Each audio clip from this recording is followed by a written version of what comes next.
Good evening, ladies and gentlemen. Thanks very much for your attention. I'm John Donvan. I'm the host and moderator of the Intelligence Squared debate series. I'm delighted to have our debate sold out tonight, to have the upstairs packed as well on a topic that is as lofty as this one and as important. I want to chat with, particularly with people who are new to our debate series, to talk a little bit about how they unfold, and in particular about your function as members of the audience, which is actually critical to how the debate works in a couple of ways. Most importantly, you actually function as the judges of this debate. We ask you to choose the winner, and the way that we have you do that is we ask you to vote your view on the motion twice, once before you've heard the arguments and then after you've heard the arguments. And we declare victory as going to the team whose numbers have moved the most between the first and the second vote in percentage point terms. So it's the difference between the two votes that determines victory. And the way we have you vote is at your seat. There's a keypad attached to the seat, and when the time comes to register both of those votes, I'll just ask you to go to that keypad and to take a look at the motion. And if you agree with the motion, Declinists be damned, bet on America, you push number 1. If you disagree, if you don't think you should bet on America these days, you would push number 2.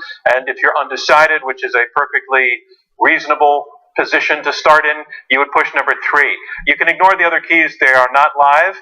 And if you feel that you've pushed the button by mistake, just correct yourself. The system will lock in your last vote. And once again, I want to emphasize you vote twice, before the arguments begin and then right after the arguments end. And victory goes to the team whose numbers have moved the most in percentage point terms. The second way in which you're critical as participants in the debate is in the middle of the debate, I come to the audience for questions. And the goal of this exercise is really for these debaters to try to persuade you on this exact motion language. This is different perhaps from other programs that you've been to. This is not a panel discussion. This is really an effort in intelligent persuasion, and they are trying to persuade you to vote specifically on this motion. Therefore, I try to direct my questions to them, and I want to ask you to try to do the same. Therefore, the questions need to keep them on this motion. There are a lot of things that could come into debate, into this conversation extraneously, but I want to say now that if a question, if in my judgment will be repetitive in the short time we have, I will pass on it. If it's a little bit off point, though interesting, off point to help you vote at the end of the debate, I'll again respectfully pass. So I want to ask you to try to keep in mind a question that will get these people to debate further on the topic that's literally in front of them. Also, I want to ask you please not to debate with the debaters. Really ask them a question. I'll give you about 30 seconds to get a question out and phrase. I'm okay if you take one of your sentences. I'll give you 3. You have 3 clauses to get your question out. If the first one's the statement of a premise, fine. But after that, I really want you to get to the question. And as I like to say, you'll know it's a question if a question mark lives naturally at the end of whatever you say. So go for that. The third thing is we are live streaming this event, and we ultimately turn it into a podcast, into a radio show. The podcast can be downloaded on the iTunes Store, the Google Play Store, and the radio show is distributed across the nation on NPR stations. Because of that, I will have to do little bits of formulative phrasing. I will, for example, tell you again and again that my name is John Donvan. It's not because I forget, it's because we come back from breaks in the radio program. And also because of those breaks in the radio program, every now and then I will ask you to spontaneously applaud. And if you and I hope the thing that fires that spontaneous reaction is if I raise my hand like that, that sort of means, can we have a round of applause, please? So you can just keep an eye on that. I think it'll be fairly obvious. So let's get started. The way that we always begin these debates is that we bring to the stage the gentleman who brought Intelligence Squared US to this stage, and in fact to the US, and he always comes out ahead of time to share with us a little insight on why it is we're doing this topic and why it is we're doing it now, and a little bit of a look ahead as to where these arguments go and why they're relevant. So please, let's welcome now to the stage the chairman of Intelligence Squared US, Mr. Bob Rosenkranz.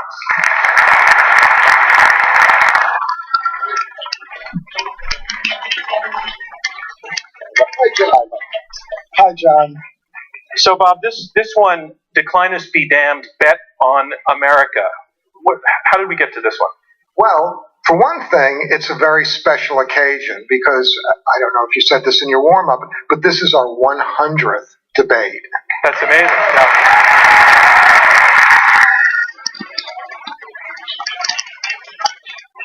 I did not say that because I wanted you to get that line and that applause. That is very kind. That all worked out.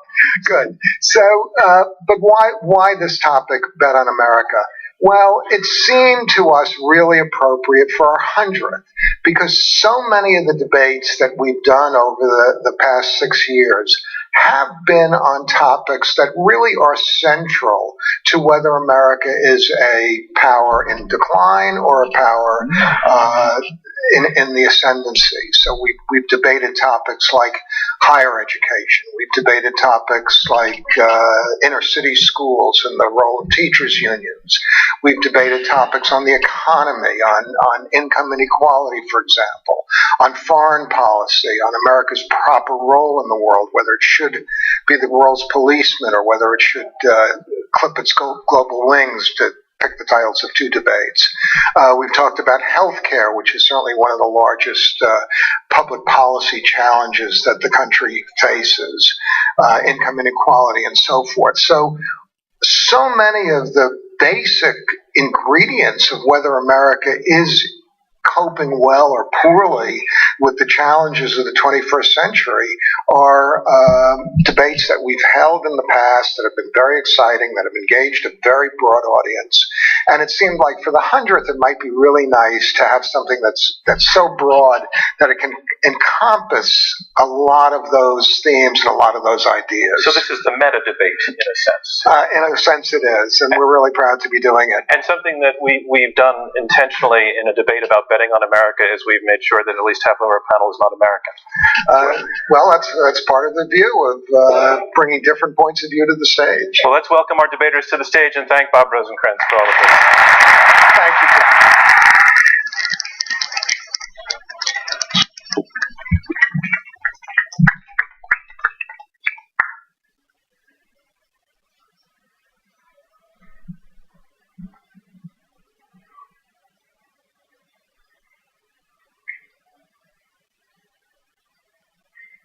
So, as I said, we're going to be broadcasting ultimately we're live streaming now, but we will be broadcasting ultimately as a podcast and a radio show. And for that reason, unless you're actually live tweeting, which we're delighted to have you do, our hashtag will come up on the screen in just a second for tonight's debate, as well as our handle, which is @IQ2US.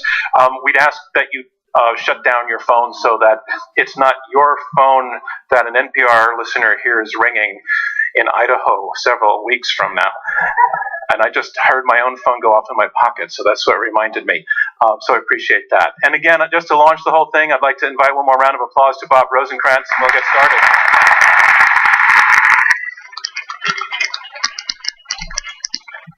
Hello, I'm John Donvan. Welcome to Intelligence Squared US. As a city upon a hill, a scriptural metaphor that was beloved by both John F. Kennedy and Ronald Reagan to describe this project called America. But at various times, and this is one of them, we have heard it said that the city upon a hill is actually going downhill. And in a time when the middle class is shrinking and when events overseas are not going according to American wishes and plans, that question comes up again. And that question is, has America peaked? Are we on the downhill path? Or is that all just a lot of Chicken Little stuff? Well, that sounds like the makings of a debate. So let's have it. Yes or no to this statement. Declinists be damned, bet on America. A debate from Intelligence Squared US, and this is our 100th debate.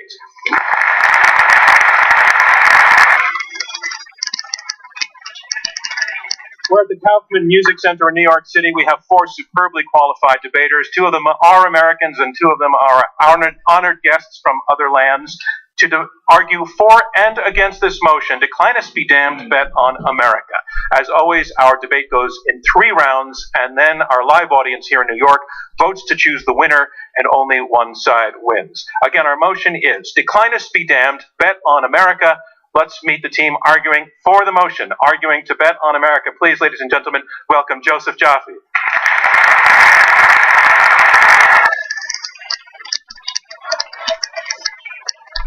Joseph Jaffe, you are the publisher and editor of the German weekly Die Zeit, and you are senior fellow at Stanford. You grew up in Cold War West Berlin, but in 1961 you ended up in Grand Rapids, Michigan, and you went to high school there. I want to know, does that have something to do with your quite favorable view of the United States? Absolutely. First of all, because it was a hot shower every day, which I wasn't used to in Berlin. Second, root beer floats, 15-cent hamburgers, and 28 flavors at Baskin Robbins. Oh, what more could you want? Ladies and gentlemen, welcome the pro-American Joseph Jaffe. And Joseph, who is your debating partner tonight? It's Peter, that's easy. Peter Zion, ladies and gentlemen. Zion. Peter Zion, ladies and gentlemen, welcome to our stage.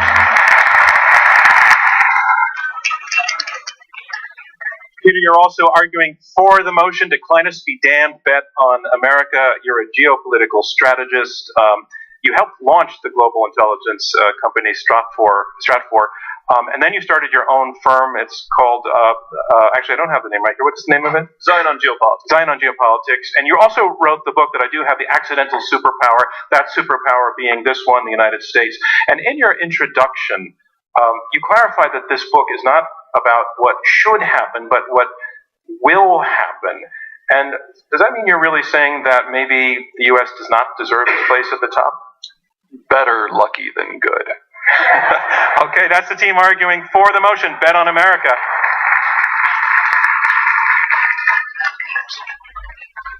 And the motion has opponents as well, arguing not to bet on America, Declinists be damned, bet on America. They're taking the opposite position. Two debaters. First, let's please welcome Krista Freeland.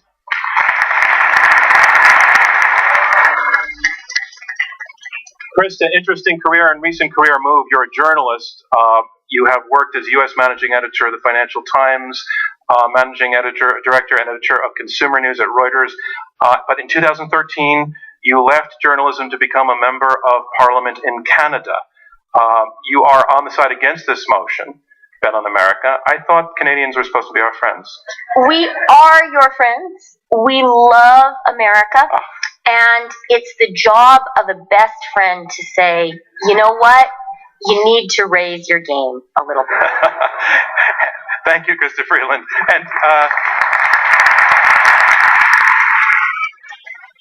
And do you know your partner's name? I do know my partner's name. I love my partner and his work, and he is the brilliant Jim Rickards. Ladies and gentlemen, Jim Rickards.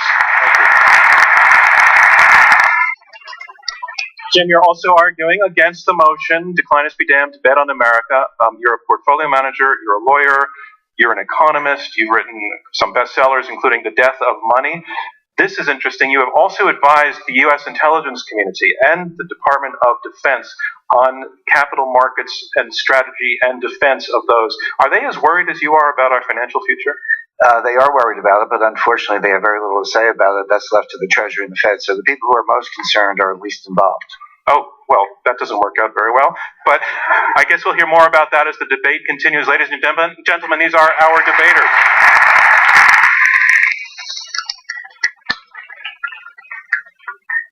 Now, this is a debate. One team will win and one team will lose, and that will be decided by you, our live audience in New York. By the time the debate has ended, you will have been asked to vote twice, once before the debate and once again after the debate. And the teams whose numbers have changed the most in percentage point terms between the two votes will be declared our winner. Our motion is Declinists be damned, bet on America. Let's register your first vote on this. If you go to the keypads at your seat, see a bunch of numbers, only pay attention to 1, 2, and 3. If you agree with this motion at this point, bet on America, push number 1. And if you disagree, push number 2. And if you're undecided, push number 3. You can ignore the other keys. They're not live. And you can correct an incorrect vote just by pushing the right button, and it'll lock in your last vote. We'll lock that out in just a minute. Let's move on to round 1. Round 1, opening statements by each debater in turn. They are uninterrupted. They will be 7 minutes each. Our motion is Declinists be damned, bet on America, and here to speak in support of this motion, Joe Jaffe. He is publisher and editor of Die Zeit and author of The Myth of America's Decline, Politics, Economics, and Half a Century of False Prophecies. Ladies and gentlemen, Joseph Jaffe.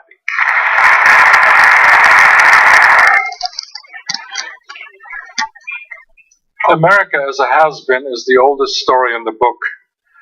Even right after the revolution, the famous French statesman Talleyrand dumped on the United States by saying it's a country with 30 religions and just one dish to eat. Little did he know that a bit later, like today, that one dish would blanket the world with 35,000 McDonald's. Decline is not a real serious diagnosis. It's repertoire theater. Today we are in decline 5.0. We've had 4 before, and various candidates, Russia, Europe, Japan, were about to overtake the United States, leave the United States in the dust, and now it is China. These prophecies did not pan out because they confused the headlines with the long-term trend. Exhibit A for every declinist is the economy, where others are always said to be growing faster. But here's the surprise. For the last 50 years, the US share of the global GDP has held steady around 25-26%. In the same period, the EU lost 11 points, Japan more than 2, and Russia has cut its share in half. So who's declining, if I may ask? Let's put it this way. If Rome, starting, say, 2,000 years ago, had been declining at America's rate, we would be debating in Latin today. Now, a second measure of power is military spending. US is in a league of its own. It spends almost 4 times more than China, 7 times more than Russia, 12 times more than Japan. It spends as much as the next 9 countries, together 5 of whom, by the way, are allies. What does all this cash buy? The short answer is that the US Navy is as large as the next 12 navies together. In its heyday, Britain only wanted to be twice as strong as the next one. So only the United States can intervene anywhere in the world, nobody else can. Like those B-2 stealth bombers that took off in Missouri, dropped their load on Libya, and returned home in one trip. Now, that's a snapshot our opponents will say. The others will inevitably overtake the United States because they're rising. You mean Russia with an economy that's 1/10 the size of America? Or China, which has a per capita 1/8 of America? China, you will say, look, they came from nowhere, they're now number 2. But the days of China's spectacular growth are over. It's one half of what it once was. And this is no accident. The Chinese growth model is like Japan's and Taiwan's and South Korea. All of them have come down. And so there is something inherently wrong with this model. We'll talk about it later. So they say, well, what about the Chinese labor force? Well, the Chinese advantage is gone too. Productivity has not kept up with the explosion of wages. Manufacturing, the wage gap with the US has almost disappeared. And worse, this year the Chinese labor supply will begin to shrink due to rapid aging. The US, on the other hand, will be the youngest nation in the industrialized world. But let's think about future. What drives growth in the future? Well, factor number 1 is higher education. Did you know that of the top 20 universities, 17 are American? The first Chinese university shows up in the 100 to 150 bracket.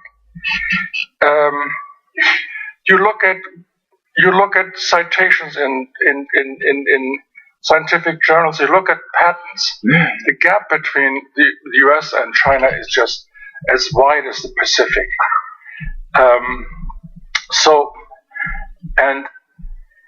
But the greatest American advantage is the power of immigration. China and Russia, closed societies, don't even think about immigration. But here, as you know from the very beginning, the tide continues to flow in. Why do I harp on immigration? Because it keeps the country not only young, but also from freezing up. Immigration breaks privilege and fuels competition. There's always another group that pushes in, works harder, and rises to the top. The newcomers keep bringing ambition and skill, as they have done for 300 years. Try to become a Chinese. How to become a Chinese? It's easy to become an American. Here, I'll tell you how to do it. I celebrate 4th of July and Thanksgiving. I joined the PTA and coach Little League. I stopped smoking. I buy an SUV and shop till I drop. The serious point is anybody can sign up to the American creed. And where did you go to school beats where do you come from any time. As a Chechnyan, you'll never become a real Russian. But Sergey Brin could come here from Russia and start Google.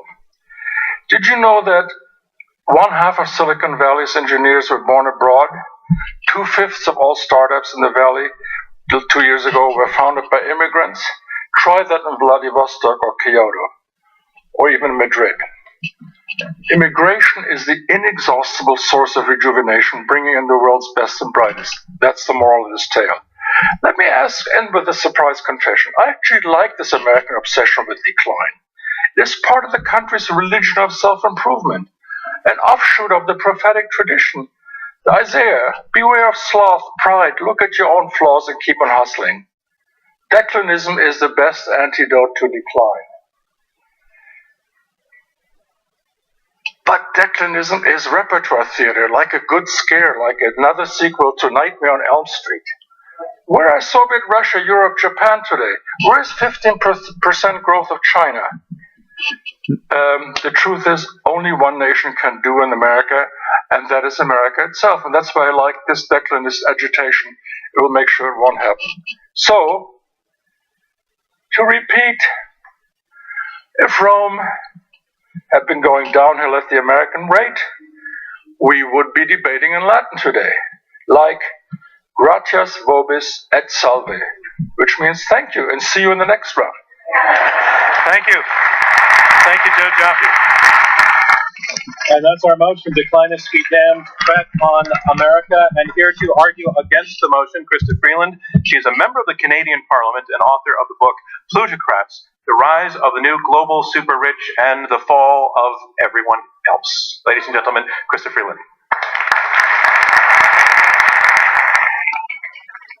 Thank you very much, John. It's great to be here tonight. As John said, I'm an MP. I debate in a Westminster-style parliament, so I am used to all sorts of rhetorical dirty tricks from the honorable members, the opposite side of the aisle.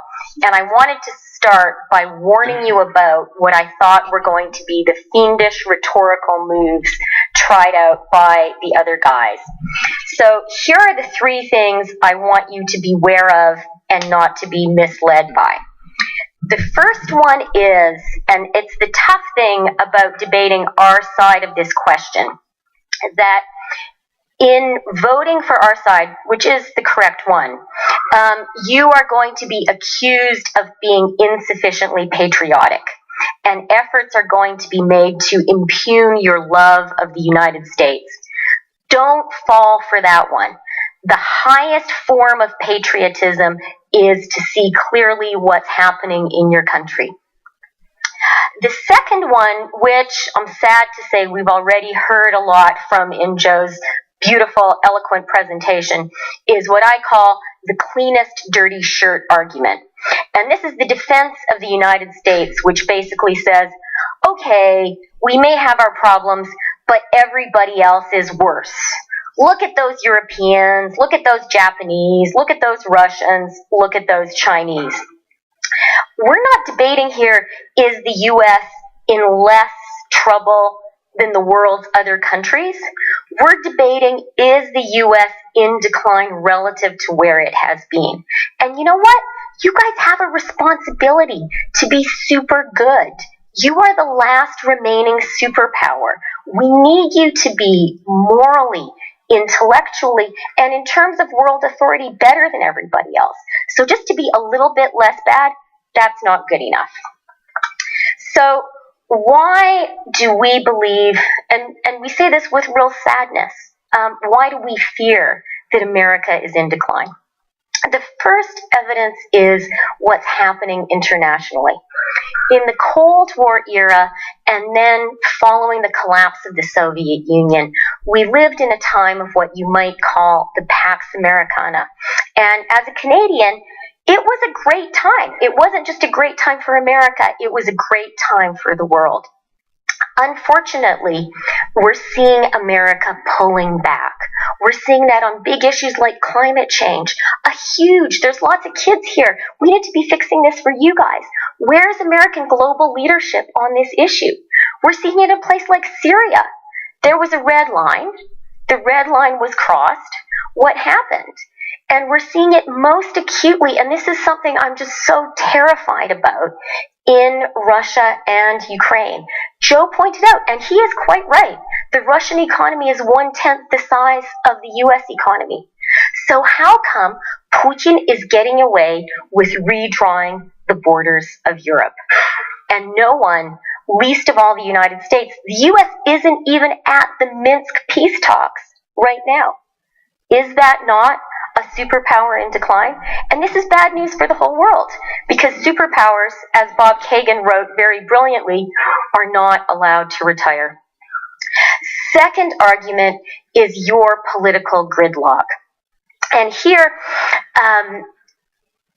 I think we would all agree that the genius of America is the ingenuity of the American people. It's what each individual person does, and that is fantastic. But I think we would all also agree there's a role from time to time for government to do a few things. Joe talked movingly, and I totally agree with him about immigration being such a strength of America. You guys have a few problems to sort out with that, and you're going to need government to act, and I don't see government acting. Now, you may say it was ever thus. Washington has always been a mess. I'm a politician. I know what people say about politicians. But Sarah Binder of Brookings did a study last year, and she found that the likelihood of congressional gridlock on a given issue has doubled over the past 65 years. Your government is ineffective at a time when you need effective government for yourselves and for the world. Finally, and this to me is the biggest problem, this is the thing that really keeps me up at night. Democratic capitalism, that great US model, isn't working the way it used to and the way it is supposed to. For the past 30 years, the US middle class has been hammered. Wages have stagnated and wealth has stagnated or declined, while the people at the very top have seen their incomes and wealth skyrocket. That is a huge problem for the United States, because the U.S. promise, as Joe so eloquently said, is if you work hard and play by the rules, you can succeed. But that is not what the U.S. economy today is delivering.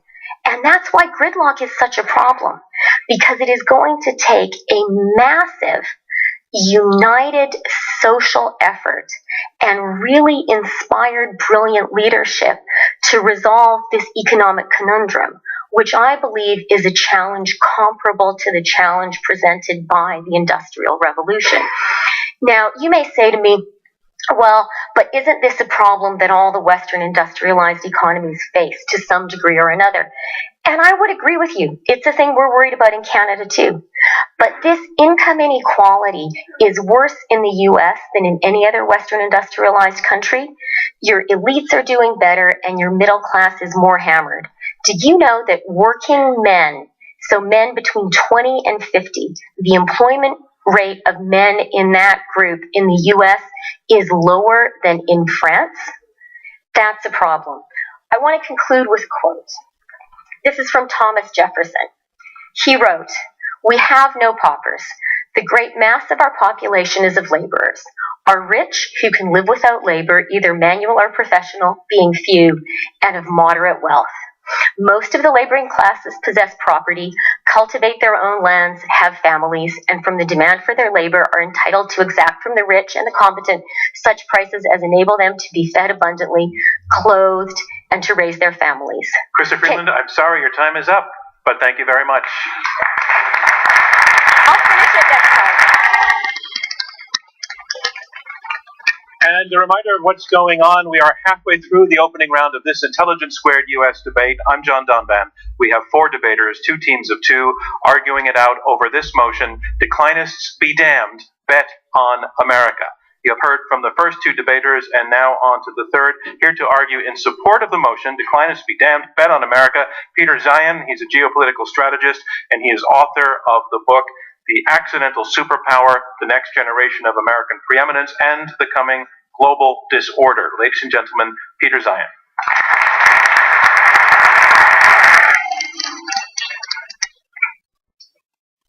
I considered declining this invitation when it was made. NPR intellectual is not really my crowd. I live in Texas.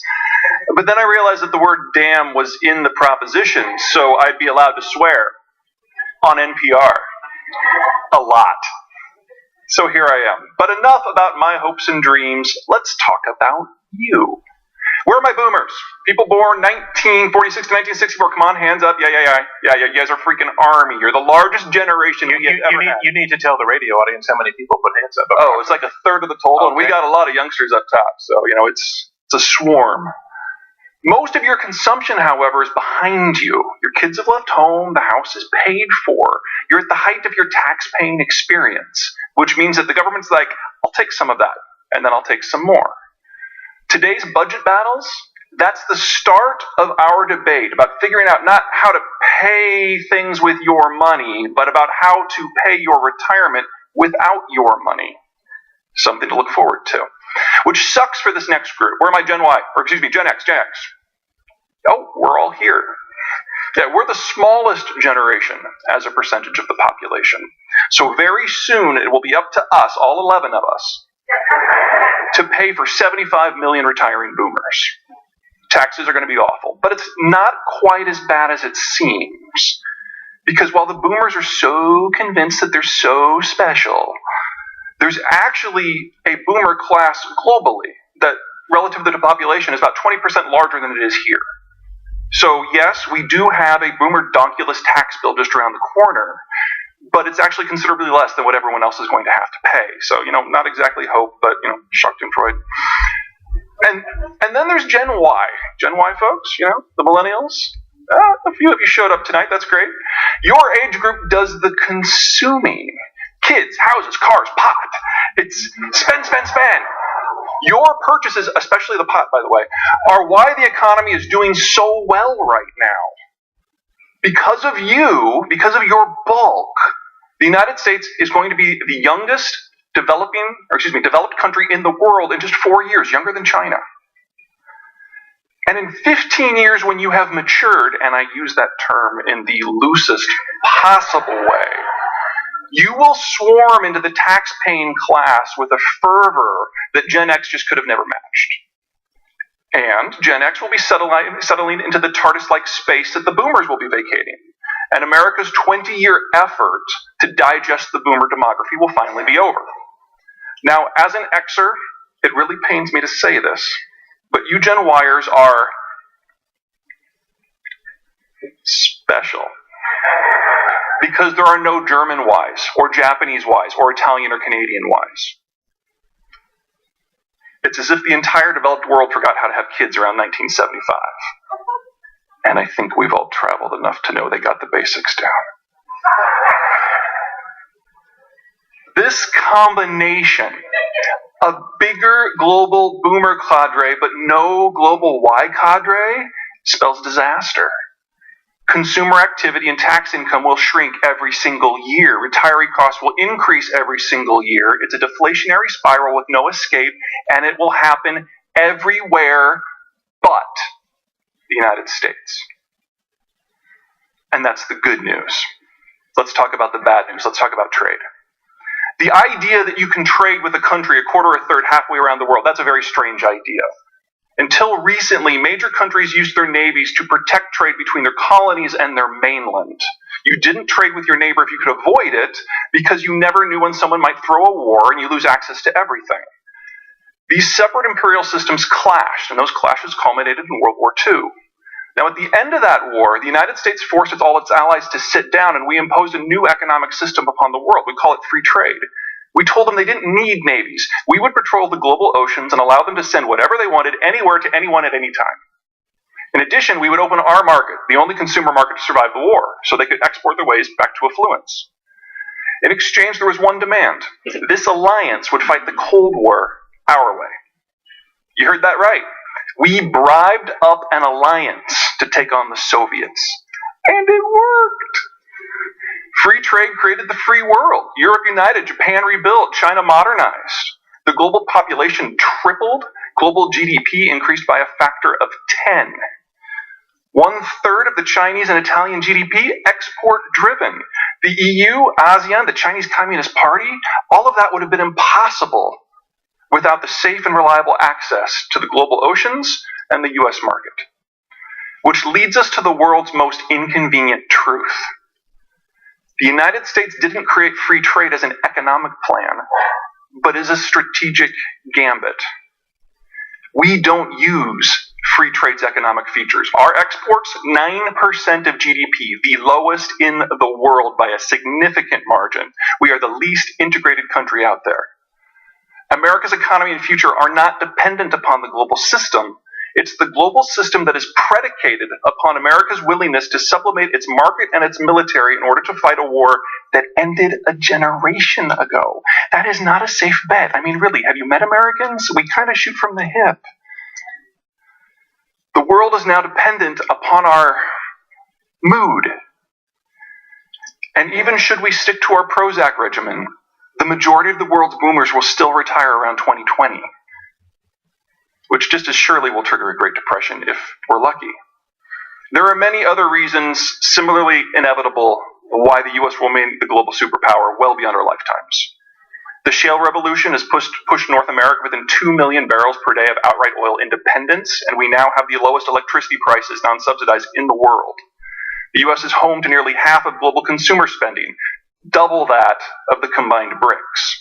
The Navy has a 10-to-1 ratio conservatively in terms of global firepower, and the commitment of that imbalance to the global commons is why trade works.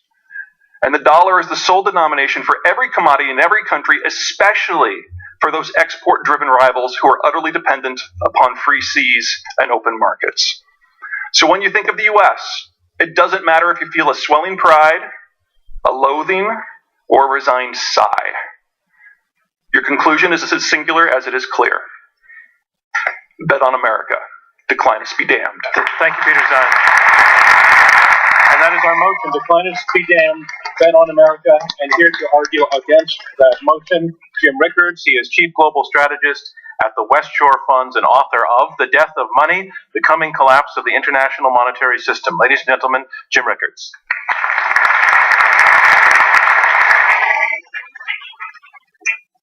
Thank you, John. I want to begin with a simple declarative statement, which is I love America, I pray for her, and I wish her well.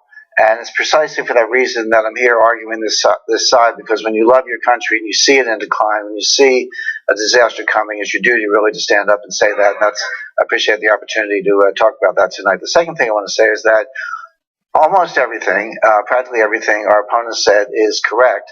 But I would suggest irrelevant. Joe is exactly right. No one knows more about the diplomatic history of the last 50 years. If you had been an observer at the Battle of Hastings in the morning, you would have said the English had the advantage. They had more troops and higher ground. If you had looked at the battlefield at noon, the English were still winning because they withstood a barrage of arrows from William the Conqueror. If you looked at the battlefield at 3 o'clock, the English were still winning because their lines had held. They only had to wait until sundown. It wasn't until shortly before sundown, at the end of the day, in a desperate move, that William the Conqueror pulled out some new tactics. The English lines broke, and the course of history was changed forever. My point is, take no comfort from the fact that prior prognostications have not played out, because I think I'll explain in a minute why we're in a much more dangerous zone. Joe talked about, described declinist view as involving rhetoric, agitation, and religion. What I like to do is, I have no problem with rhetoric and religion, but let's talk about science for a minute. The most important question in economics and geopolitics today is, are capital markets and is our society a complex system? If it's not, then maybe our opponents win. But if it is, we have serious problems ahead of us. What do I mean by a complex system? A lot of people think, your watch might be complex. It's the technical name. It's complicated. It's not complex. A complex system has the following characteristics. It has diversity, lots of points of view. It has interconnectedness, so that there's different points of view are in touch with each other.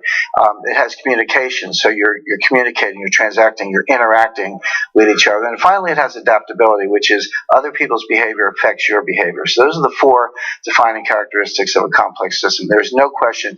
Capital markets, finance is not only a complex system, it is the complex system non-pareil. This is physics, but it applies very carefully, very closely to these economic systems. So let's just do a thought experiment. We'll use the audience. We'll use all of you. There are about 500 people in the room. Let's say that right now a third of you got up, screamed, and ran out the door as fast as you could. What would the rest of you do?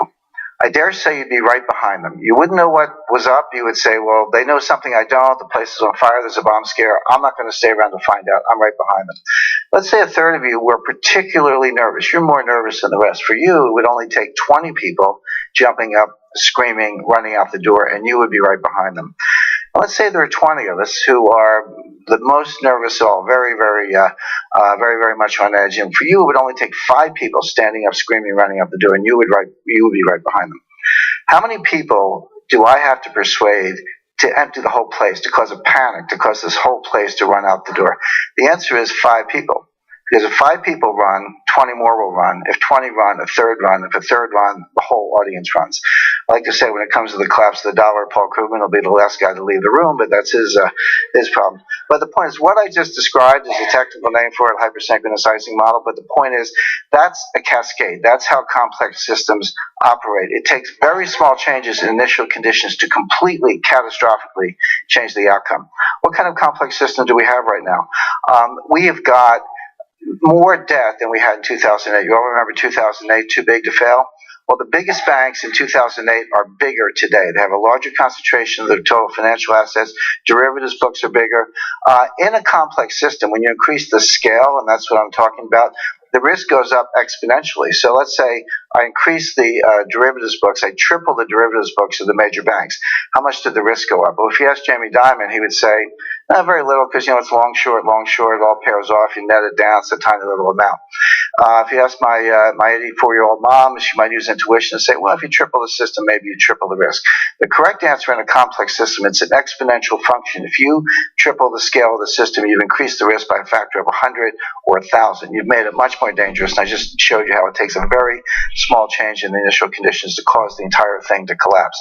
So that's the system we're living in now. We're right on the knife edge.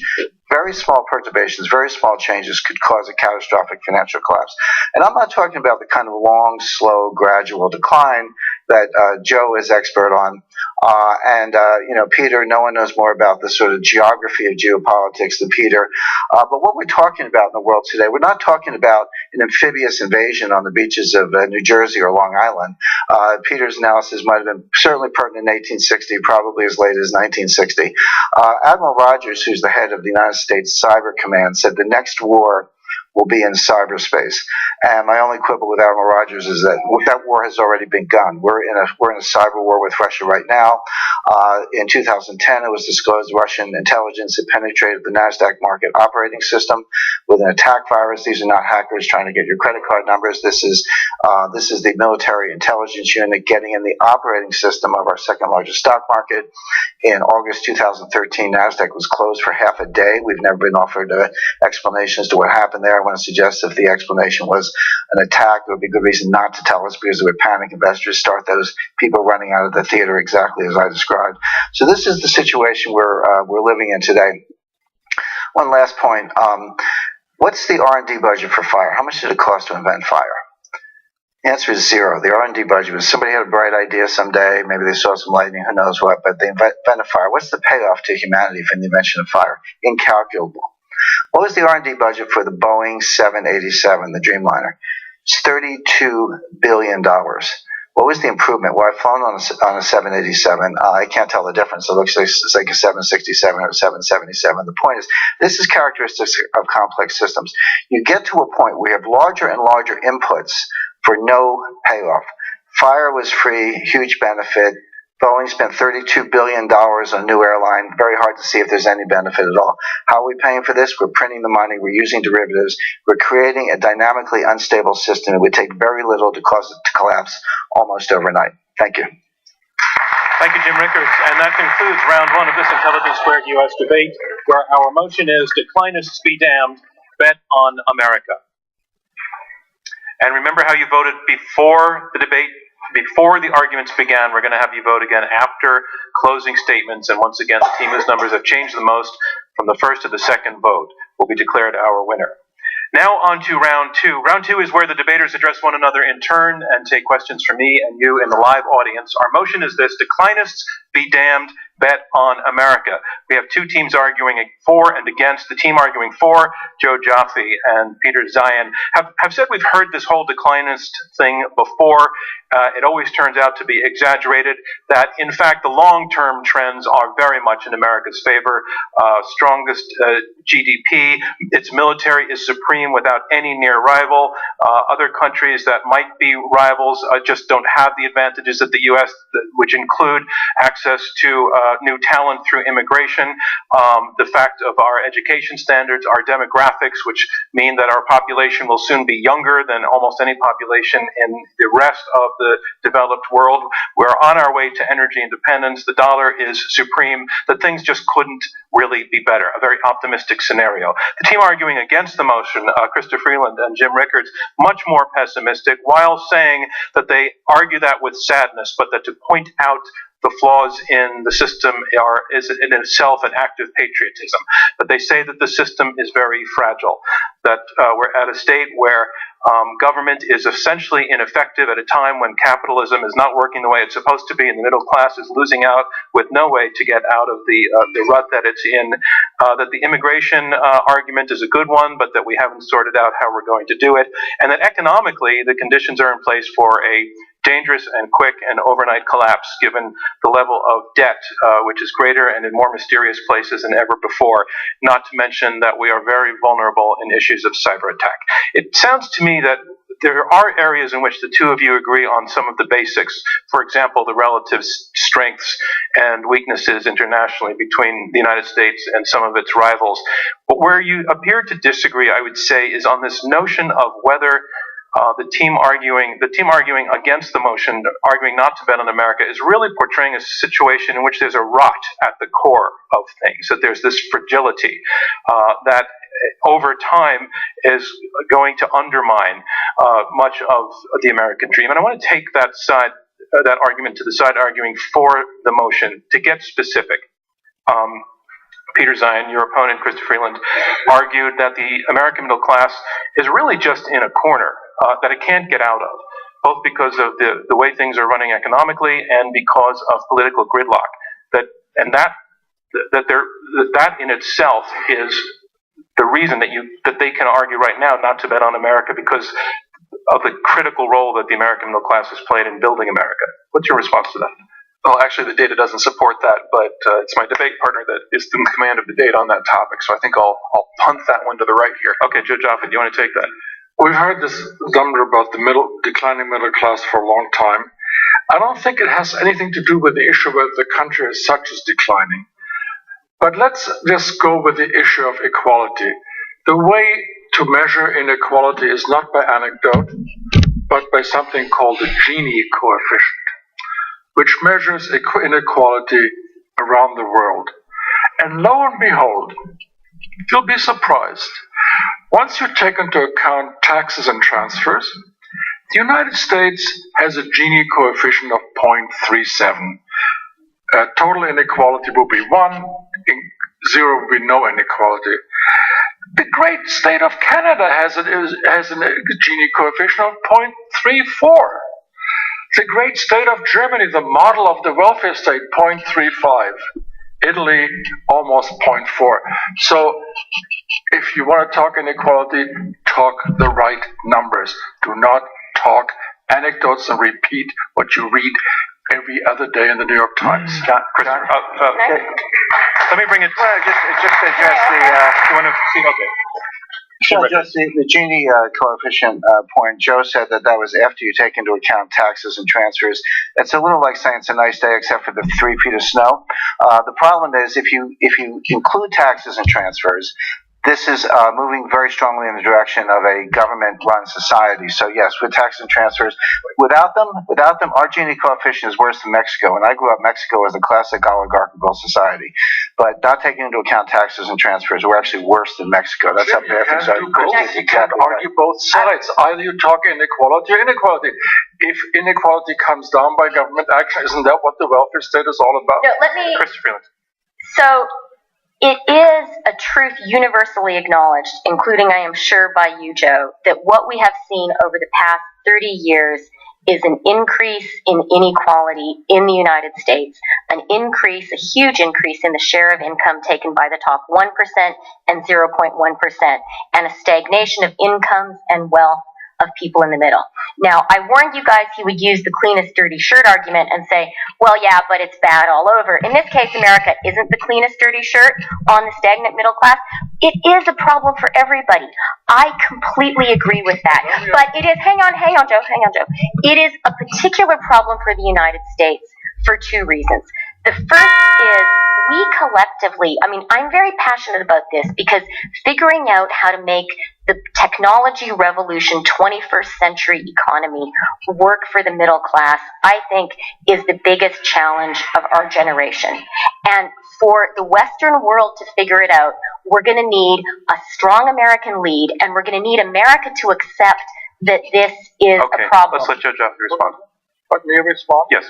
I think that the issue of equality is an interesting moral issue, but it has nothing to do with what we're debating about today. We're talking about whether the United States is declining or not relative to other nations. We are not talking about where the United States was 50 or 100 years ago. It was a hell of a lot more unequal in those days. We're talking about by the measures that we normally use to measure power, economy, military, education, research and development spending, scientific achievement. Those are the measures as opposed to anecdotes that measure up or down. Well, I think the language of the motion does not say relative to other nations. You can make the argument that the motion includes relative to other nations, and that's fair, and they can convince the audience that it means something else. It's up to you to be persuasive on that. No one in the British Empire, the Roman Empire, the French Empire ever said, we're going to have a good deal for everybody. What they said was rich and poor, elites and everybody else. That was the deal. So yes, we have these other things going for us, but fairness, income distribution, that is the heart of the American dream. When you take that away, there's nothing left of America. We are different. Peter Stein. I'll go now, yeah. I'm sorry, but how much better than the top slot in absolute and relative term do you have to be to win this debate? The euro is dissolving as a global currency. $3 trillion has fled to the United States in the last 5 years. Skilled migration is at all-time highs. By every measure that matters, the United States is not falling behind, it's pulling ahead. And that assumes that we keep maintaining a trade system that hasn't benefited us for 30 years. God forbid we have a bad hair day. I'll tell you where America's number one. We're number one in terms of incarceration. The percentage of people behind bars in the United States is doubled. And this is just developed countries. We're not talking about Angola here.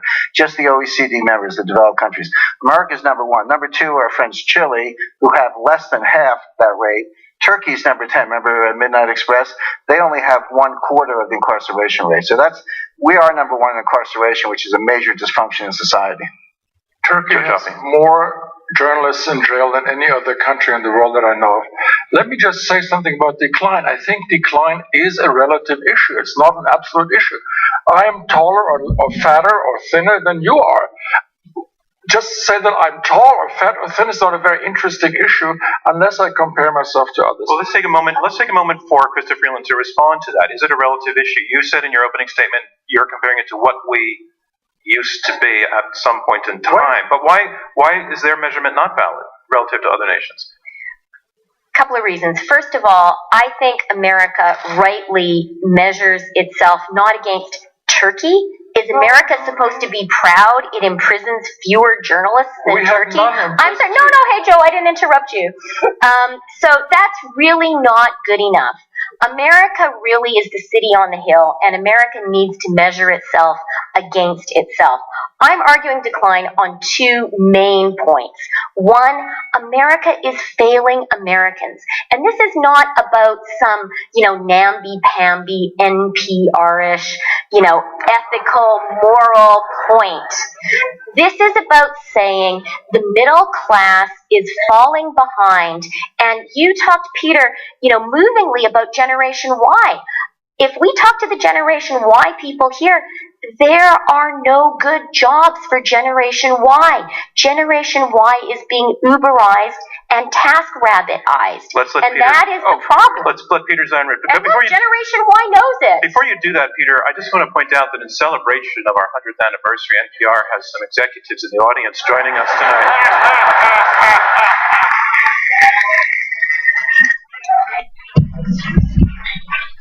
They're thinking things over. Peter Zion. Let's talk about America's past. You want to make this a relative to the United States past rather than the rest of the world? That's fine. Andrew Jackson's wife was accused in a live debate of being a prostitute while she was first lady. Gridlock is normal. John Adams was accused of being a hermaphrodite without any of the positive characteristics, whatever the hell that means. Gen Y doesn't have opportunities. Let's take it from the economic side. Look back to the 1800s. We had an empty continent that anyone for the price of a Kia car could load up the family, head west, take land that we stole from the natives, and be exporting grain for hard currency to war-torn Europe within 6 months. That will never happen again. Because there's not another continent. I'm glad, Jim Records, please. I'm glad Peter brought up Andrew Jackson as one of my favorite presidents for two reasons. Number one, he abolished the central bank of the United States. We went for about 80 years with no central bank, thanks to Andrew Jackson. But the other thing he did, he paid off the national debt. I don't mean he ran a budget surplus. I mean there was no national debt. Zero at the end of the Jackson administration. Today, our debt is over 100% of GDP. Now, the last time it was that high, and this is sort of to Joe's point, it was the end of World War II, and Paul Krugman says, hey, we had the 100% before, no big deal, we got out of it. Yeah, but we won World War II. We had 60% of global GDP. Today, we're declining on a relative basis. We have debt. We didn't get anything for the money. The Fed printed the money. Actually, the amount of money the Fed has printed is roughly equal to the amount of additional debt in the last 5 years. They've monetized the debt. There is no way out. When this collapses, they won't be able to do it again. Let me take that to Joe Joffe. Joe Joffe, it's a sort of a ticking time bomb scenario on the economy. Harvard, he used relative decline. And relative decline, by the way, let me tell you, of course the United States had 50% of GDP in 45. The rest of the world was destroyed. The point is, its share has held steady for the last 50 years. But let me get away from this. Let me talk about gridlock, about the inability to govern. Do you know what gridlock looked like in the days of Jefferson, when they used to shoot each other? Okay, that was just a debating point. Let me say something about how, in spite of this so-called gridlock and ungovernability, how this country got out of the Great Recession. It flooded the country with liquidity, it went into heavy deficit, and it recapitalized the banks. This gridlock country, the totally polarized country, as a result of which this country is now growing at 3 to 4%. What about the Europeans? I'm sorry to compare the United States to other countries, but where are they in terms of growth now? They've tried something. It doesn't work. Do you know the banking system in China? You just hold a little match to it, and it will explode like a nuclear weapon. So, Krista, your argument could be the United States is in decline along with everybody else. No. Is what it sounds like. No. Well, I think that there is a big problem in how the Western industrialized economies are operating, and I think it's partly to do with rent seeking and the inside dealing and changing the rules of the game to suit elites. I think it's mostly to do with the technology revolution and globalization, and the economy today is not delivering the kind of good middle-class jobs which were behind the rise, certainly of America, but also of Western Europe and Canada in the post-war years. That's gone. We're living through a second industrial revolution, comparable in its scope to the Industrial Revolution. And you might say to me, oh, okay, well, that's fine, because the Industrial Revolution, it sort of worked out. And it did, but it took 2 world wars, a Great Depression, the Long Depression in the 19th century, and also a communist revolution in Russia and China before 50% hang on. I didn't interrupt you guys. Don't be sexist and speak over women's voices. It happens. I'm sorry. It does happen. Okay, so it's so communist. We were on There's communist really, revolution. I can't help you out on that one. Yeah. Studies show it. Read Sheryl Sandberg. Anyway, so communist revolutions in Russia and China. And then the Western world figured out this was a crisis. Industrial revolution was great, but you needed a new social and political accommodation so that it worked for the mass of society. Okay. And it was called hang on. Now as moderator and as a sexist, I'm going to step in. We need to do the same thing now. That's why gridlock matters. Peter, you're on. No, I mean, actually, in terms of the industrial revolutions, I'm in complete agreement, but wow, if it's going to hurt here, it's going to wreck everybody else. I want to go back to a point that... No, I actually want you to respond to her point. I just did. About how bad thing. Well, not very eloquently. I mean, she laid out a pretty dire picture of things, and I think we'd like to know where that stands. Social development, social revolutions as part of technological change are as old as technology. So you're just saying that we'll get over it. We'll get through this. No, it's going to hurt. Gen Y, in particular, has to find new way of doing things because let's be honest here, government is not going to lead the way in a private enterprise-driven system to whatever comes next. We didn't do it the last time around. We didn't do it the time before that. We're not going to do it this time around. And from my point of view, that's neither good nor bad. It just is. But Jim brought up a comment that I really want to get back to on the dissolving of the U.S. dollar. Into what? Ever since the Eurozone decided to confiscate insured bank deposits to bail out Cyprus, everyone's moved out. What's left then? The yen and the yuan, less than 2% that's actually traded. You got the Swiss franc and the Canadian dollar are the next two. Those cannot be a global currency. So the United States, not suggesting for a heartbeat that I think printing currency is a good idea, but we're the only country in the world that can actually do it. Because you know why? 3/4 of it isn't even held here because it supports the global trade system. All right, let me give it to Jim Ricketts. Yeah, I'll respond to that. 2 points. There's an old saying, you're entitled to your opinion, you're not entitled to your own facts. Joe. That comes up so often at our debates, actually. Joe, I really wish we were growing 3 to 4%, as you said. The fact is, in 2014, the U.S. economy grew at 2.4% growth. Since the end of the recession, it's 2.2%. The debt is growing faster than that. We are going bankrupt. We are on the road to Greece. So those are the facts. Now, on Peter's point... Who's going bankrupt? Just tell me again. The United States. Well, okay, let's get to that. So this goes to Peter's point. No one's going to replace the dollar. You're right. It's not going to be the yuan, Peter. It's not going to be the yen. It's not going to be any of those currencies you mentioned. But I'll tell you what will replace the dollar sooner than you think. The Fed printed $4 trillion to get us through the last recession. What happened was they substituted public debt for private debt. So you're right, the banks were propped up. But now all that debt's on the balance sheet of the Fed. When the next liquidity crisis comes, what are they going to do? Print another $4 trillion, $8 trillion, $12 trillion? What is the confidence limit? There is only one clean balance sheet left in the world. When the crisis comes, the world is going to be reliquefied by the IMF using the special drawing right, which has been around since 1969. SDR is world money. By the way, China will have a big vote. The U.S. will lose its veto. That's how they're going to reliquefy the world. So, by the way, we won't have them in our pockets. The dollars will be walking around money like Mexican pesos or Turkish lira. But the big stuff, the price of oil, balance of payments, that'll be an SDR. Jim, I want to break in. I want to move on to something specific that I heard the two sides clash on in their opening statements. And that was the part that education is playing in this debate. The team arguing to bet on America talked about the much vaunted American education system, and the opponents argue that there are real problems with education. So let's start with the opponents. Your argument about access to education in the middle class. Okay, so first of all, there wasn't a point made, which I totally agree with, about the excellence of American elite universities. Your universities are great. I went to Harvard. I loved it.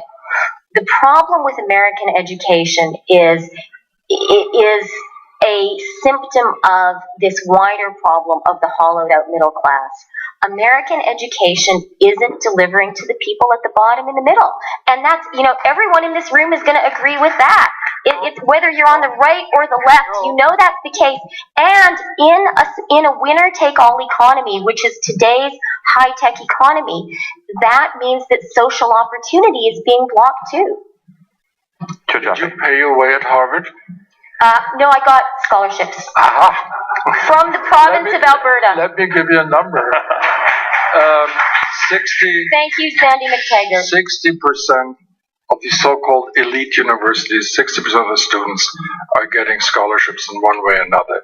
This is probably the best ladder of advancement you can get, is the so-called American elite universities. When I look at these kids in my seminar at Stanford, and I blame them for not knowing American history, and then they all look up and I see Korea, China, India, and so on. So that is one thing. One other point. Once people concede the best universities in the world, they say, yes, but what about secondary education? Again, one has to look at the numbers. Most Americans don't know it, but there's an regular OECD study called PISA, Program of International Student Assessment. And lo and behold, that maligned American high school, when it comes to reading and math skills, these kids are pretty much in the middle with Italians, French, Israelis are far down, and Germans. So that American state school system, which has been maligned for the last 100 years, is delivering pretty good stuff. At least it is not, as everybody thinks, at the rock bottom. Okay, I'm going to go to the audience now for some questions, and how this works is if you raise your hand, a microphone will be brought to you. We want you to not ask the question till you get the microphone to you and have it about the same distance from your mouth as this is from mine, so that the radio broadcast can hear you and the podcast. And we'd like you to tell us your name, and then be very, very terse in asking a question that keeps us on point. And I'm going to go right in the center here. And if you can stand up, the mic will be brought down to you. Thanks. Once again, just tell us your name. Shala Sadovnik. It's a question for the opposition.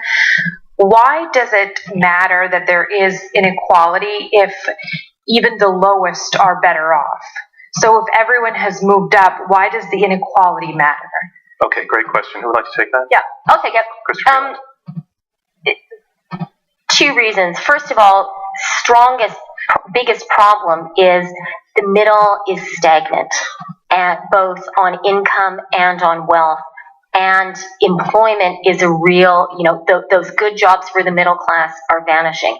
That figure that I cited about comparing 20 to 50-year-old men in the U.S. and France, the fact that employment is lower in the U.S., that's a real issue. So that's the biggest reason. And inequality doesn't matter if the lowest are moving up, but they're not moving up. That's the problem. They're getting lower. That's the problem. Do you want to respond to that? That was sort of a question from your side, but go ahead. Peter Stein. Those of you in Gen Y who have college bills, they suck. I totally relate. Those of you who are in Gen Z, did you know that the cost of education, if you don't go to Harvard, is probably going to drop by 90% by the time that you're in college? Because you'll be able to attend schools online. Now, that's a problem if you're a college professor at the University of Wisconsin. But if you're somebody who's an education consumer, you are on the verge of the fastest advancement in educational quality ever in the history of this country. And you know what? No one planned it. Would you like to respond to that, or shall we go to another question? I'd like to move on unless you feel strongly. Well, I would just say, I think that technology transforming education is a terrific thing, apart from the professors who are going to be laid off. But the real issue is, what are going to be the jobs for those kids when they graduate? Well, I don't know, That's but the you problem. asked that question in 1940. Who knew what they were going to be in 1960? So that's the whole point of change. Sir. It was a different phase in the technology revolution. We have to accept that it's not this continuum. The Industrial Revolution changed how the economy works. The technology revolution is doing the same thing, and we're going to have to change how politics and society. Okay, we're getting repetitive on the point, so I want to move on to another question, sir. No, it's okay. Hi, I'm Zachary Caravel. This is a question for Mr. Rickards. So let's say I agreed with you that there is a high probability of a global synchronous economic collapse, which I don't. But if I did, in what way is that an indictment of or proof of the statement that America is in decline, rather than a separate debate about the tenuousness of the global financial system? Well, it's like a school bus full of children heading for a cliff, and America's the driver. In other words, America's so much better off than the rest of the bus. The school bus driver is so much more mature than the kids in the back. But if you're going over the cliffs, you're all going together. I don't dispute that when the dollar collapses, the other currencies will be right behind it. But this is about American leadership, which was Krista's earlier point, which is that the rest of the world, the USA is missing in action in Minsk today. We're missing in action in Brussels, where the Greek EU negotiation is going on. There's no leadership from the United States. We are the largest economy in the world. We are the leader. We control the global financial system through the Federal Reserve. We're the ones driving the bus over the cliff. Joe Jaffe.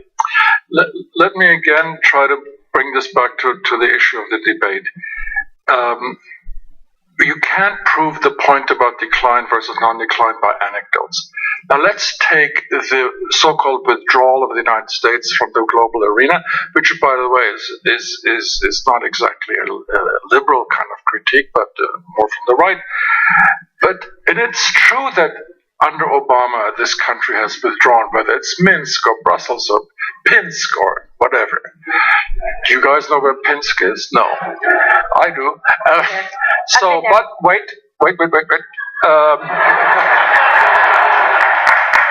Now, the problem is here with these arguments is that we can, or you can, vote Obama out of power in 2 years, and this may change. The kind of long-term forces we keep talking about that Europe suffers under, China suffers under, Japan, you name it, cannot be decided or changed by vote. And that's why I plead with you to keep anecdotes and trends apart. Joe Jaffe, I don't understand why you say an argument can't be made by anecdote flatly. No. I mean, Hitler rose to power and messed up Germany. That's an anecdote, and it's true. It's not because... No, I'm sorry. To explain Hitler's rise, you have to go into heavy-duty sociology and economics and history. Anecdotes prove nothing. They just make good debating points. I'm talking about trends and forces. Christopher Felix. Joe, I took pains to avoid anecdote. I used science. It's a hypersynchronous icing model. It's complexity theory. I was putting in scientific space. We probably don't have time for the equations, but I was not using anecdotal evidence. I was telling you how collapses happen. I want to remind you we're in the question and answer section of this Intelligence Squared US debate. I'm John Donvan, your moderator. We have 4 debaters, 2 teams of 2, debating this motion: Declinists be damned, bet on America. I love this audience. These questions have been great. Sir, in the back there. Keep the streak going. Thanks. My name is Nick. The 4 side described many of America's advantages. So a question for both sides: how are those advantages dependent or not dependent on our economic might that the other side argued quite heavily against? Well, if I'm allowed to repeat myself, some of the points I made have nothing to do with economic might. The power of immigration I'm talking about has nothing to do with it. The fact, what does it mean for somebody like Sergey Brin to start Google? It means the freedom to dream, invent, and invest. It means rule of law. It means property rights. It means no barriers to competition. That's why this Russian-born kid did Google here and not in St. Petersburg. Sounds like an anecdote to me, though. No.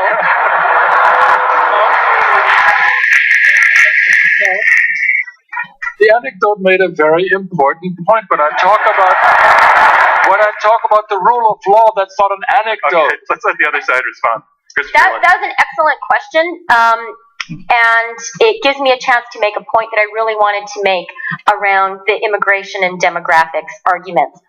I agree. Those are tremendous strengths. And I think the 21st century is going to be won by countries that are open to immigration and are feminist and therefore are able to have demographic growth. What I'm worried about with the U.S. and they're related, is when it comes to immigration, you guys are divided and you're fighting about it. Would Sergey Brin get into the United States today? There is a huge immigration crisis in the U.S. with millions of undocumented immigrants, and your country can't decide whether to keep them and give them status or to kick them out. That to me is not a country which is united around what I believe Joe correctly points out to be the virtues of immigration. But I think you're incredibly divided and torn on precisely this issue. So I see the American debate and, frankly, the American paralysis, gridlock, if you will, around immigration as a measure of decline. Okay, let's let Peter Zion respond. Thank you. On the immigration debate, we are divided, but if you look around the wider world, you're right, there isn't that division, because most of them say no, and the ones that don't say hell no. The United States has the third largest foreign born in the world. Canada, of course, is number one. The United Kingdom is number two. There's some commonalities here, but I want to talk about something a little bit more structural that I think might help to that argument. Moving stuff from A to B is really hard, but if you move it on water, it's 1/12 the cost. The United States has more miles of interconnected navigable waterways than the rest of the planet put together. Peter, I'm gonna cut you off there because that's not really to the question. I want to go back to questions. Sir, right up behind you, actually. I'm sorry. Thanks. Hi, my name is Hans. Why is moral power not on the table for this debate, specifically as it relates to foreign policy? Can you as far as the measures of power that the team arguing? Well, you're asking why isn't it on the table, and that's not a question that's going to get them to that's a different. Think about a way to. I'm going to go on to another question. If we have time, I'll come back, and I do mean it. A way to get them to actually be debating the issue of moral power. Down the front here, sir.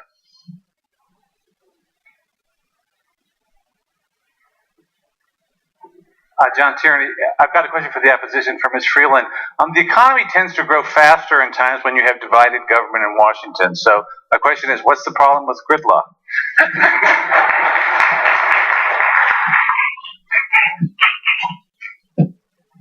The reason that I cited the Brookings survey is to show, it's easy to argue it's actually not different this time. And the reason I cited that Brookings study is I think it's qualitatively different if you can argue that compared to 65 years ago, it's twice as hard to get legislation passed.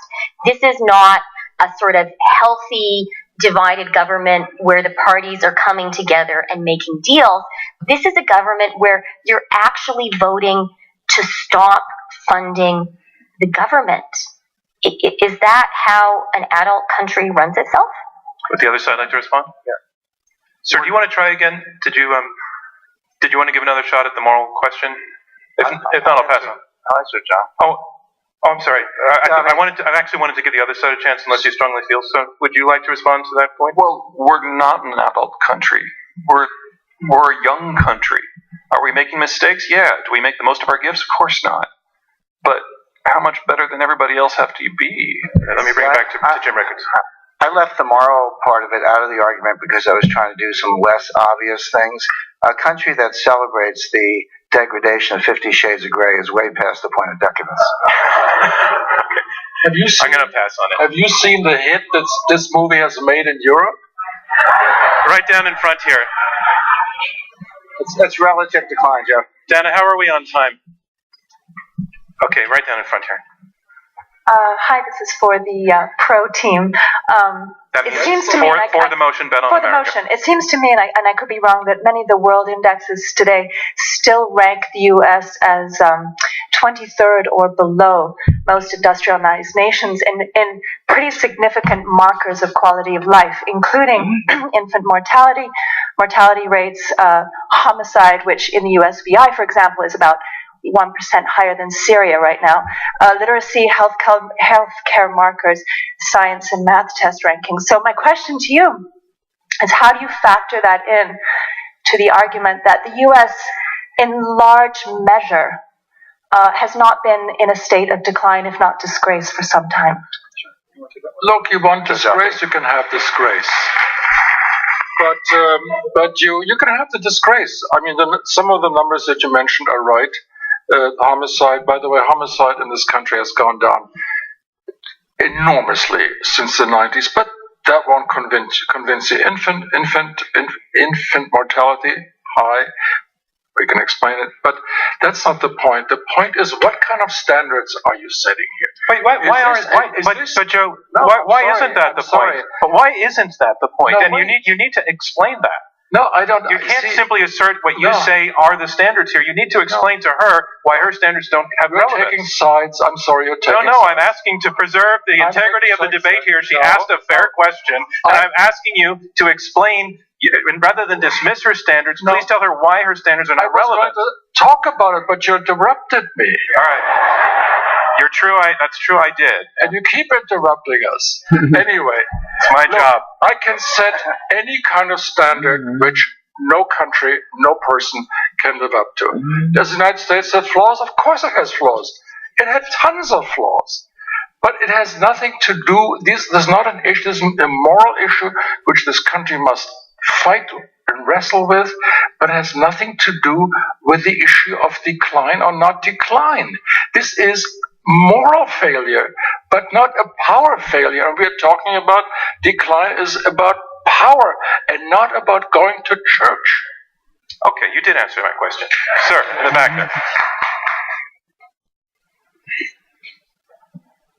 Yes, my name is Cliff, and this question is for both sides. The United States was founded as a free market capitalist society. We were founded as a constitutional republic. How do you see how today, from over the last 300 years, have we moved closer to those ideals, or have we moved further away? And how does that answer the question as to whether we're in decline or not? I'll let this side first. I was saying there's nothing left, but there are no markets left. What you have is theater. You have the appearance of markets. There are prices and things move around. But the Fed is manipulating the price of money. Money is the common denominator for every market. So when you suppress it and keep it at zero, by the way, what's the impact of that? When you keep interest rates at zero, so let's say some of you have savings accounts, or my mom has some money in the bank, they get zero. They get zero. The other side of that trade is if you're JP Morgan, you're Jamie Dimon, you're paying zero for your cost of funds. You can go out and buy some 10-year notes and leverage it up 10 to 1, make 20% returns on equity. That is a $400 billion per year wealth transfer from everyday Americans to the power elite, to the richest bankers. That's America today. So we have no markets left. Other side? Peter saying. The Founding Fathers developed a political system for a largely agrarian coastal community. The fact that we have evolved so much from that and still have the oldest constitution in the world, I think, is a sign of incredible flexibility and strength on our part, and God forbid me for saying this, even on the part of our political leadership. The space that we have is a big part of that on both sides. It also speaks to the question on standards. We're the least urbanized of the industrialized countries. So everything that we do for a city, that we then have to do for a constellation of 1,000 small towns that still have autonomy, that is a degree of political self-determination that doesn't exist in any other political system on the planet, and I think that's admirable.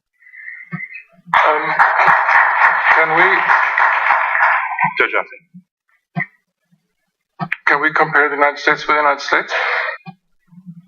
I mean, when we talk about moral turpitude or failure, how would we rate what followed the crime of slavery in the 60s when I was in college, when we took over City Hall for civil rights issues and something like that? Hasn't this country done a hell of a good job with the Civil Rights Act, the Voting Rights Act, bringing previously downtrodden and discriminated people up to turn them into real citizens? Is that not a kind of moral achievement, or what is this? If we think in terms of inequality, which used to obtain in this country when there was a Anglo-Wasp overclass ruling over others, and now one group after another being emancipated and made full citizens, is that moral failure, or what is that? All right, Christopher Freeland, argument that there's moral success. So I think we're all going to agree that ending slavery is a good thing. I think we'll probably no, but that's dismissing the point. No, but I'm going to continue. Okay. I think we're all going to agree also that making women citizens and giving us the right to vote and participate fully is a good thing. And I would add, because I do think there has been a rights revolution, not just in the United States, but around at least the Western world. And I think the fact that lesbian and gay people have increasingly full rights, although they did have the right to marry in Canada in 2005, is a really important and great thing. But we can't ignore Ferguson and the protests and hands up, don't shoot. There is still an American underclass, and that underclass today is feeling deeply oppressed, partly by the economic circumstances that I was talking about. And the American moral obligation to constantly advance this rights revolution is one reason why I am so agitated about dwindling economic opportunity in the middle and the bottom. Let me let the other side respond. Yeah, sure. Don't get me wrong, Ferguson was bad. One happens in Brazil every 8 hours. I mean, yes, getting shot in the street is bad. Want to live in Gaza? Sure, political representation is difficult sometimes. How about the fact that a lot of what Snowden stole is being used by the Russians to monitor and destroy communications networks across the Russian Federation right now? Do we screw up? Yeah, a lot. That's what happens when you're a superpower. Lenses are on you, comparisons are made, which are not exactly fair. But the trick is to use what we have, which is the strongest economic system and the strongest political system in the world, to figure out how we want to make it better. Will we get it with this Congress? I don't know. Will we get it with this president? I don't know. Jim Richards. But the proposition is America in decline? And Joe's recitation of some of the great achievements of American history, and there's no disputing them, shows, where are the accomplishments that the 60s were great?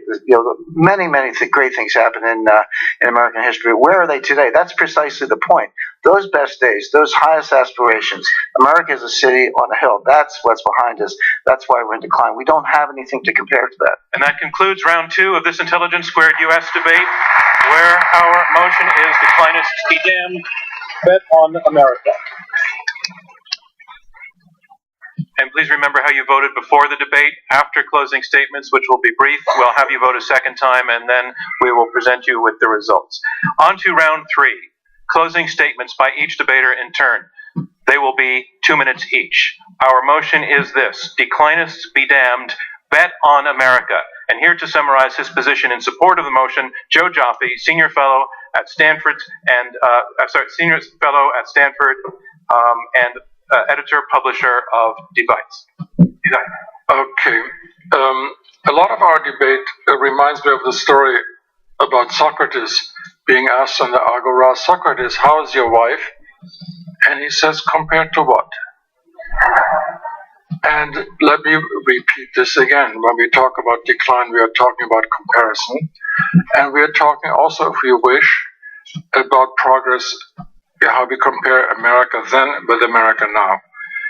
And but the most important thing is there somebody, as we have argued in this country, from decline 1.0 to decline 5, is there somebody who is better, more agile, more virile, more ambitious, more skillful, and will that nation overtake the United States? And as I tried to make, the point I was trying to make is that these challengers we thought were growing faster, were doing better, have all fallen by the wayside, which therefore then made me look at the inherent and not the anecdotal sources of strength of this country. And if you look at the economy, the way this economy has rebounded, while no other economy after the crash has rebounded, you must kind of say there must be something here, and we can explain it, why the country does better in those respects. And if you look at the relative decline of Japan, Europe, the United States in terms of global GDP, that gives you a sense that again transcends individual stories and tells you something about trends. And that's why I think the decline is a good pedagogical device. And if you notice, half the time we spoke about how America should get better, which is a very good thing to talk about. But the issue is whether this country is declining vis-a-vis others. And there you have no data whatsoever that makes the point. In fact, the opposite is true. Thank you, Joe Joffe. The motion is Declinists be damned, bet on America, and here to summarize his position against the motion, Jim Rickards, Chief Global Strategist at the West Shore Funds. I'm not sure how many people in the audience walked to the theater tonight. It's a New York venue, so I dare say some of you walked. New York's a great walking city. And I dare say that your walk to the theater tonight was completely undisturbed, unperturbed, and that's a great thing about New York. But if this event were being held in Brooklyn, where my daughter happens to live, and if some of you lived in Bed-Stuy, I dare say you might not have made it quite so comfortably as the people here on the Upper West Side. You might have had your face smashed into a granite wall. You might have had handcuffs put on you. You might have been thrown in a van, taken away, taken to a precinct, and strip searched for nothing. No probable cause, completely unconstitutional. Now, we call this stop and frisk. That's a nice euphemism. It sounds good, doesn't it? You stop, you frisk the person. If there's a gun or there's drugs, they got a problem.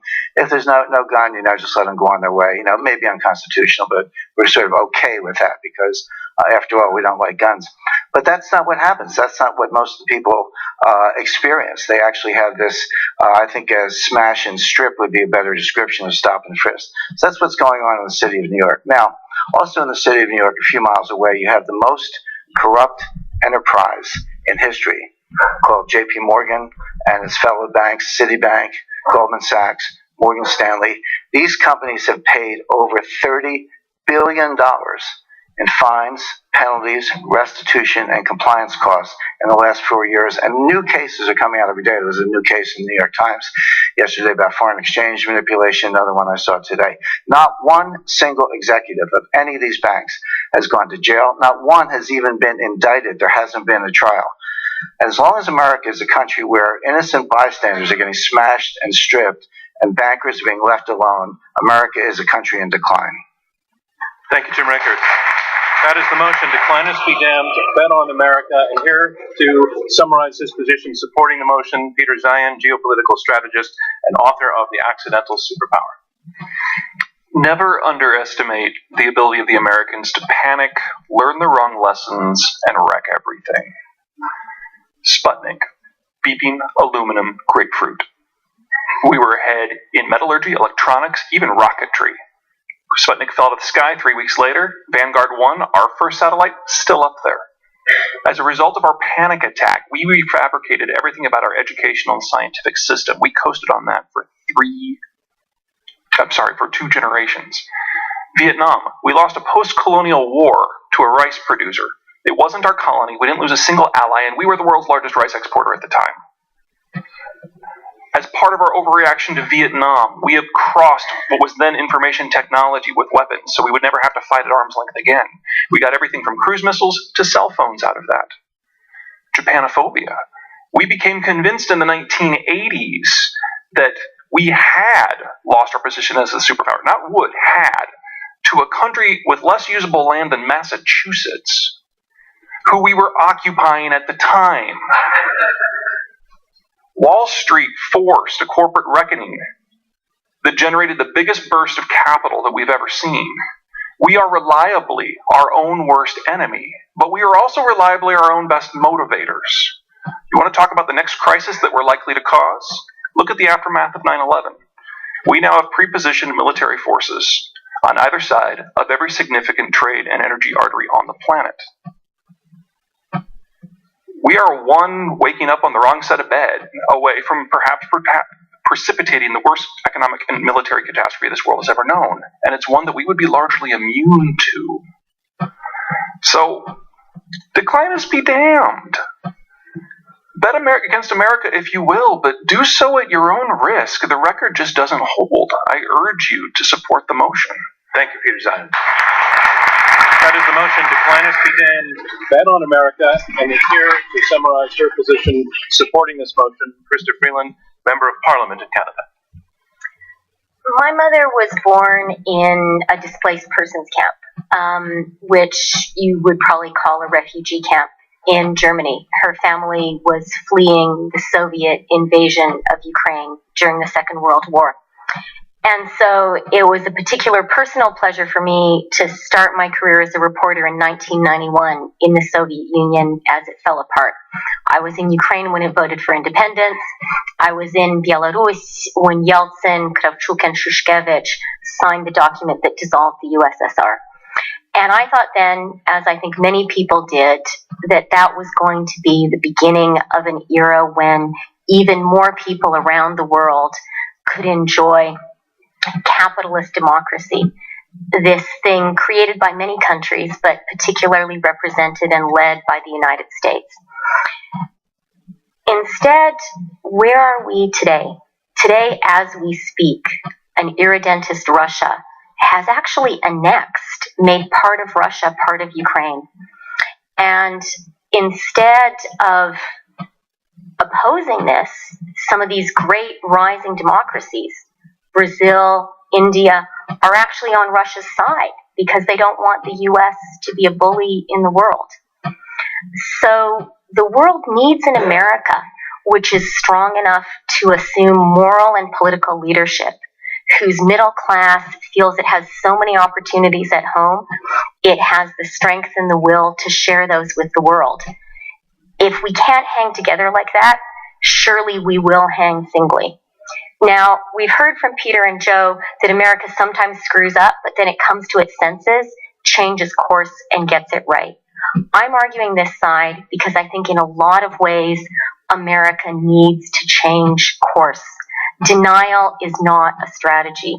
So please vote for us and then go out and vote in 2016 and start changing your country's course. It's really important for all of us. Thank you, Mr. Freeland. Your time is up.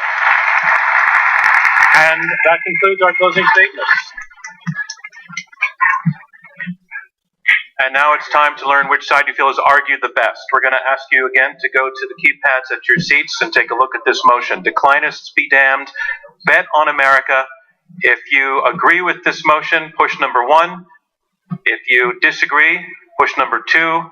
And if you became or remain undecided, push number 3. While we're doing that, the first thing I wanted to say was I wanted to congratulate the debaters for the quality of the argument they brought to the stage.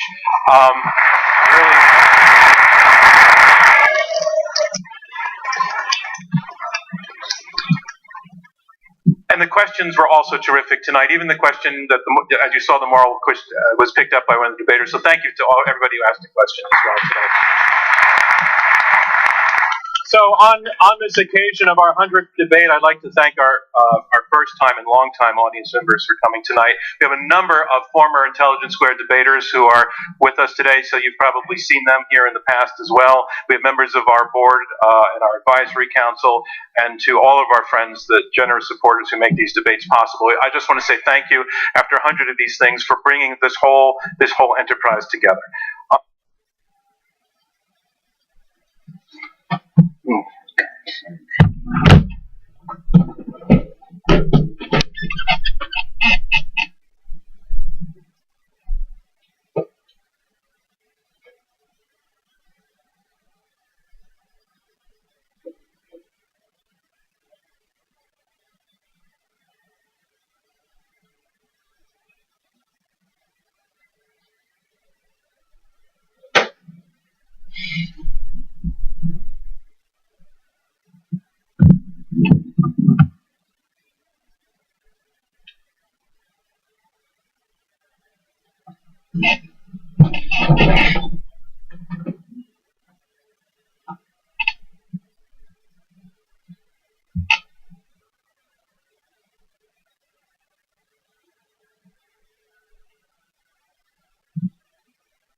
my mother was born in a displaced persons camp, which you would probably call a refugee camp in Germany. Her family was fleeing the Soviet invasion of Ukraine during the Second World War.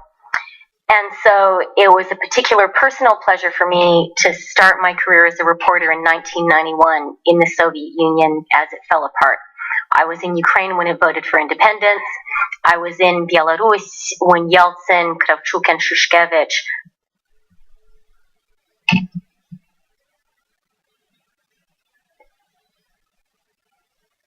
at your seats and take a look at this motion. Declinists be damned. Bet on America. If you agree with this motion, push number 1. If you disagree, push number 2. And if you became or remain undecided, push number 3. While we're doing that, the first thing I wanted to say was I wanted to congratulate the debaters for the quality of the argument they brought to the stage. Please visit the iq2us.org site and make a donation. I know that you paid to get in here with tickets, and we very much appreciate that, but the truth is that the ticket price doesn't come close to paying the cost for it. We rely on donations. We have a lovely app that you can get on your iPhone or your Android phone, and you can donate through there or through our website, and it would mean a great deal to us so that we can grow and keep this going for another 100 debates. Our next debate will be right here, March 11th at the Kaufman Center. We will be debating whether the U.S. should adopt Europe's version of the right to be forgotten. Debating with us, we'll have a former director of global public policy at Google and law professors from Harvard and the University of Chicago and the EU Commission's Director of Fundamental Rights and Citizenship.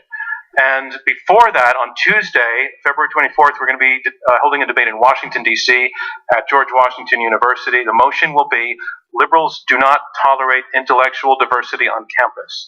For the full list of those debates and to purchase tickets, visit our website, iq2us.org. And as I've pointed out, our app allows you to download all now, after tonight, 100 of our debates, and you can search for IQ2US to find the app in the iTunes Store or Google Play, and you can watch the live stream. So we're going to have the results in just a second, but we're going to do something unusual tonight. We're going to bring on a special guest with a piece of art for a few minutes, who is going to celebrate with us our 100th anniversary in the form of a short rap history of IQ2. I want to bring on Baba Brinkman. I need, as a disclaimer, this is a work of art. The views expressed will be Baba Brinkman's. They will be excellently well done. Ladies and gentlemen, please welcome Baba Brinkman.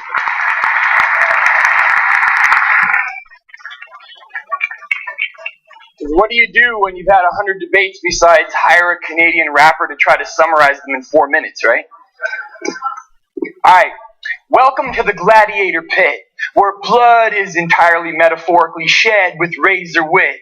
The crowd is agitated, only death can satiate it. They bay for it. Also metaphorically. Actually, the crowd patiently sits, evaluating each debater's degree of persuasiveness while waiting for their moment to key all of their appraisals in. If you can think of a major disagreement of today, it's probably safe to say that this place has debated it. Everything from Obamacare to designer babies, intelligence squared, oh yeah, the kind of crazy, from politics to religion. If it's controversial, they've covered it. They've had debaters from Christopher Hitchens to Arianna Huffington. Now, in 2006, the culture of New York was enhanced by the godfather of this event, Bob Rosencrantz. Now, he saw the competitions they were putting on in Britain, and damn, he thought New Yorkers would want to give it a chance, and bam, 100 debates later, it's still an affair. It's got a buzz like Phil Collins would fill in the air. Intelligence squared. Debaters are debonair like Fred Astaire.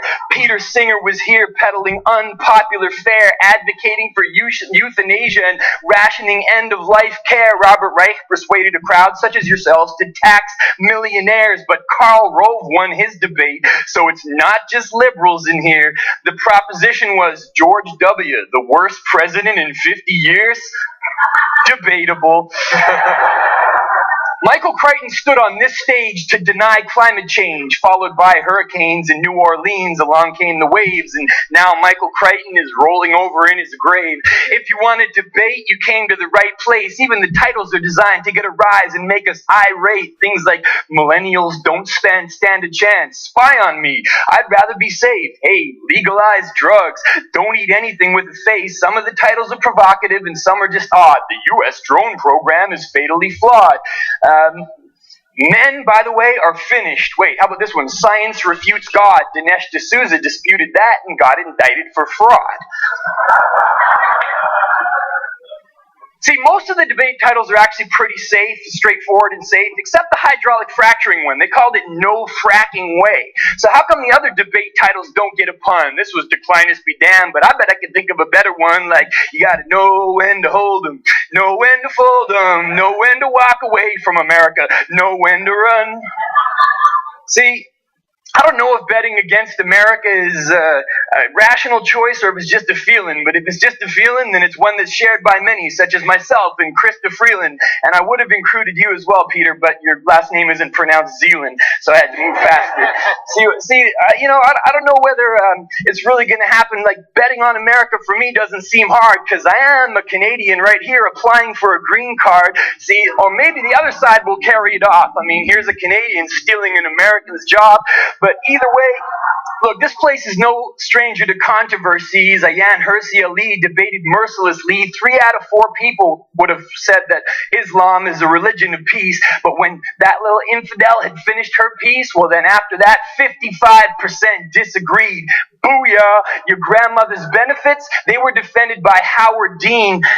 And wait a minute, what about banning college football? Only 16% agreed, but Malcolm Gladwell flipped that number to 53. The audience blinked, and the tipping point was achieved. This event is put on by an elite team. No embellishment. You got Dana from Canada, Leah, Clea, Amy, and Allison. You got Adelaide, not the city, and Chris, who does the research, and it's hard to overstate how much John Donvan needs her. Speaking of John Donvan, he's a rock. Mr. Constant, 82 straight debates, Mr. Cool, calm, confident. Nobody's better at telling an audience member their question is unwanted. Although, you guys did pretty well tonight, I have to say. But I swear, Donvan could moderate a peace treaty between brothel and convent. Intelligence square. It's a New York City phenomenon, and tonight's debate is about to make it 100 strong. Give the audience what it wants, persuasion and clever statements and straight facts, and make some noise for the next gladiator debaters to enter the cage match. Bra!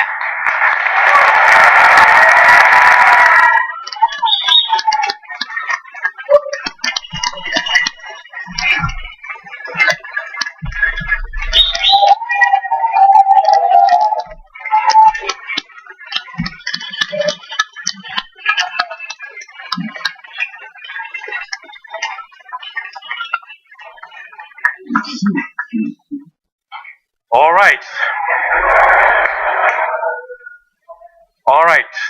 The results are all in. The motion is this: Declinists be damned, bet on America. You have voted twice, once before the arguments and once again after the arguments, and the team that wins is the team that has changed its position the most in percentage point terms. Let's look at the first vote. The result was 49% agreed with the motion, bet on America. 23% were against. 28% were undecided. So those are the first results. Again, it's the number whose teams moved the most. It's the team whose numbers moved the most in percentage point terms. Let's look now at the second vote. The team arguing for the motion, the second vote, they got 64%. They went from 49 to 64%. They picked up 15 percentage points. That's the number to beat. Let's see the team arguing against. They went from 23% to 27%, only 4 percentage points, not enough. The team arguing for the motion, Declinists be damned, Bet on America, has won this debate. Our congratulations to them. Thank you from me, John Donvan, and Intelligence Squared US. We'll see you next time.